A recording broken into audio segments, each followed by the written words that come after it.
Good afternoon. My name is Ozzi Warwick. I'm the Chief Education and Research Officer of the OWTU, and I'm also the General Secretary of the Joint Trade Union Movement. This is not a debate. Neither is it a classroom where you give a lecture and ask students for questions. I am therefore not going to ask a question. I will make a statement, state a position, and will not require your response. I want to start by saying that we recognize the grandmothers, the mothers, the fathers who came, who spoke here this afternoon. And to say that we stand with every single citizen that says no to a rate increase.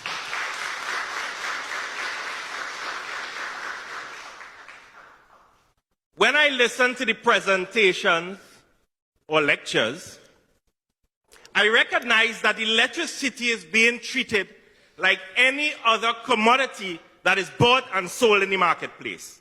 It is not.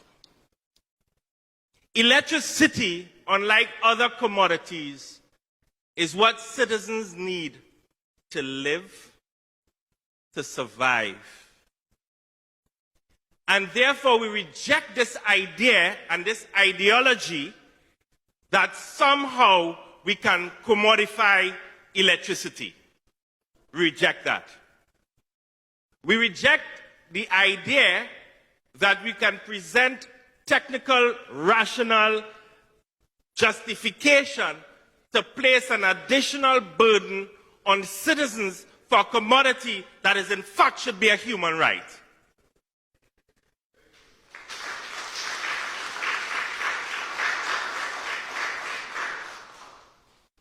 What we're in fact going to be doing by marketizing and commodifying electricity is plunging Trinidad and Tobago into energy poverty. When I look around this room and we take a note of the people that are in the consultations, taking time out of their day to come and express what they feel, what I see are ordinary men and women of Trinidad and Tobago. I don't see multinational corporations. I don't see the big conglomerates. I don't see elites. Just ordinary men and women who struggle every single day just to put food on the table. That's who's here. That's who's here. You see this incentive regulation model? A bourgeois idea by bourgeois economists and bourgeois theorists imposing on our Trinidad and Tobago a bourgeois idea. What I would have liked to have seen is not no incentive regulation model, but a human right regulation model.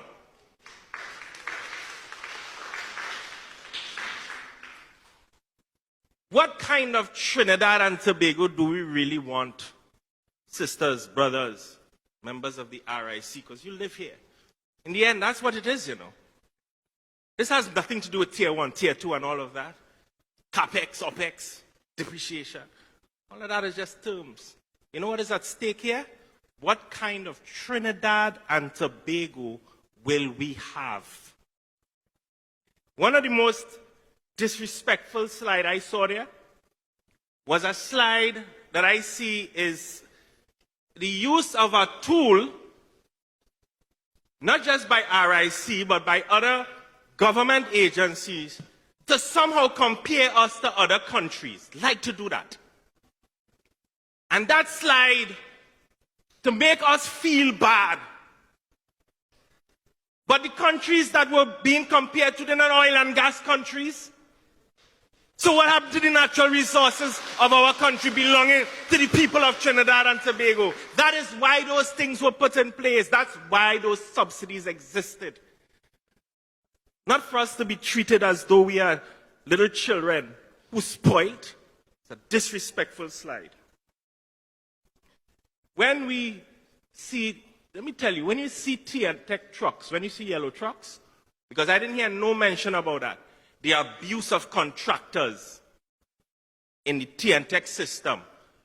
All of us see yellow trucks up and down.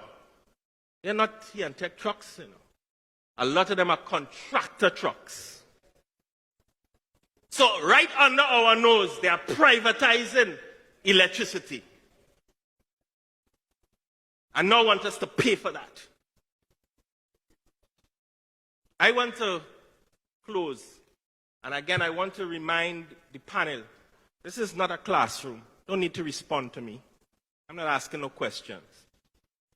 I just want all of us to reflect on that fundamental issue of what kind of Trinidad and Tobago do we want, where we commodify everything, where everything must belong to the market?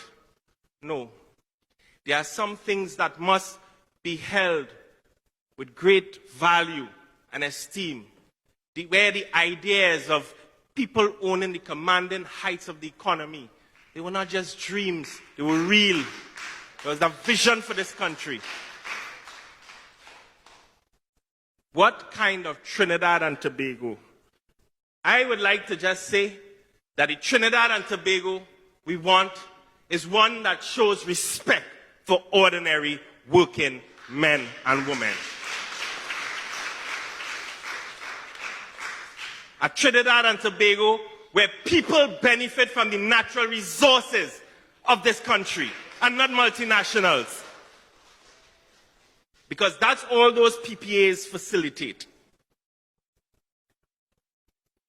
I want to see a Trinidad and Tobago where the RIC listens to the voice of the people, go back and tell the government that the people have spoken, and you see that rate increase?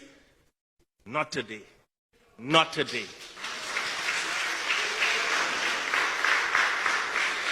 Because there is a bigger and brighter vision for a future Trinidad and Tobago where us and our future generations can live with dignity and with respect. Thank you.